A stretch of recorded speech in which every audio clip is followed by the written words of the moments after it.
आमदार सुरेश धस यांनी आज मच्छिंद्रनाथ गडावर येऊन त्यांचं दर्शन घेतलं आणि त्याच्यानंतर आपल्यासोबत आहेत. काय सांगाल धस साहेब, तुम्ही या ठिकाणी आज सगळं पाहणी केली, दर्शन घेतलं, नेमका प्रोग्राम काय? 2007 सालापासून मी या गडाचा भक्त आहे आणि आम्ही आता मुख्य गाभाऱ्याचं काम सुरू करतोय. माननीय मुख्यमंत्री सन्माननीय देवेंद्रजी फडणवीस साहेब यांच्या आणि त्यांच्या सौभाग्यवती अमृताताई यांच्या हस्ते या मुख्य मंदिराच्या गाभाऱ्याचं काम शुभारंभ करायचा आहे.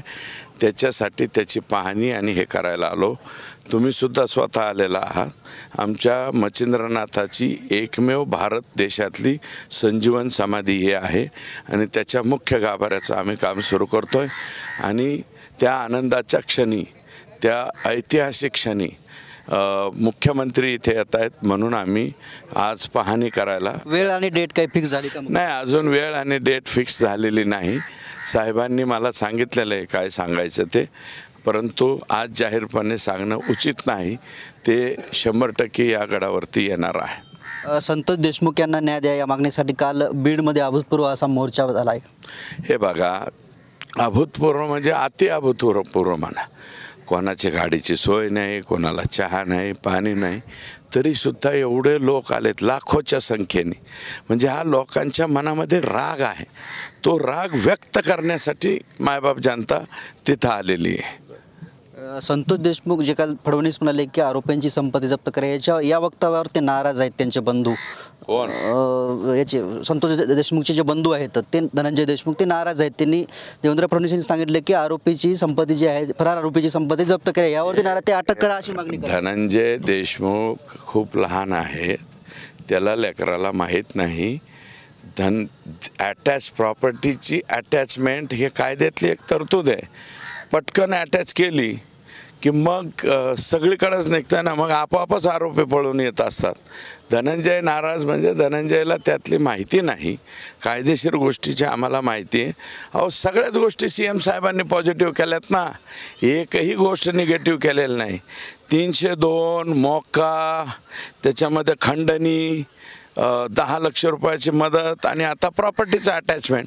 प्रॉपर्टी अटॅचमेंट करणं हे कायद्यातली एक तरतूद आहे आणि तिचा फार लवकर हा निर्णय कधी कधी 6 महिने वर्षाने घेतला जातो.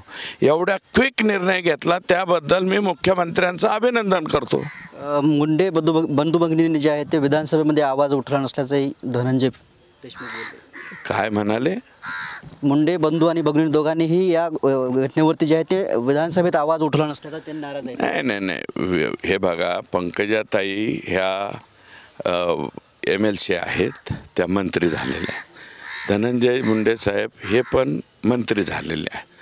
आता जे आरोपी आहेत ते डायरेक्ट जवळपास धनंजय मुंडे साहेब यांच्याशी संबंधित आहेत. संबंधित म्हणजे रोजचे घरातलेच आहेत.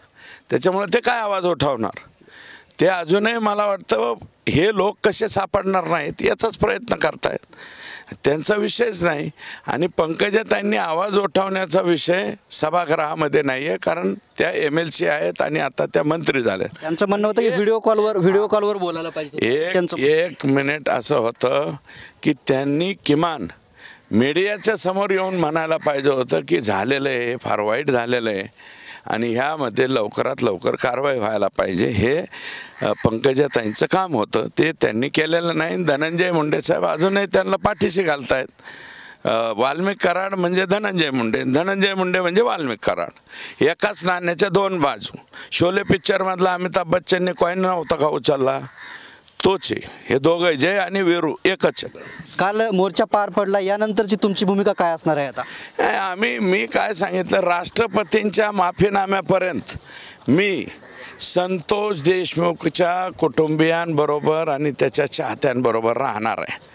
कालचा मोर्चा म्हणजे राजकीय ड्रामा होता. सुरेश धसांच्या राजकीय करिअरसाठी हा मोर्चा असला. अंजली दमानिया तुम्ही कोणाचे नावं घेता राव? चला. निश्चितच हे होते आमदार सुरेश धस. या ठिकाणी जे आहे ते मच्छिंद्रनाथ गडाचं पायाभरणीचं काम होणार आहे, त्या कारणासाठी देवेंद्र फडणवीस असल्याचे त्यांनी सांगितलं आहे. कॅमेरामॅन अमित आडेसह मी रमेश चेंडके, TV9 मराठी, आष्टी केज.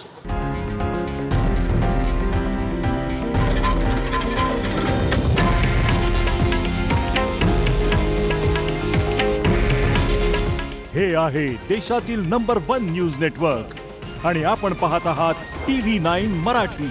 काळजी तुमची, हित महाराष्ट्राचं.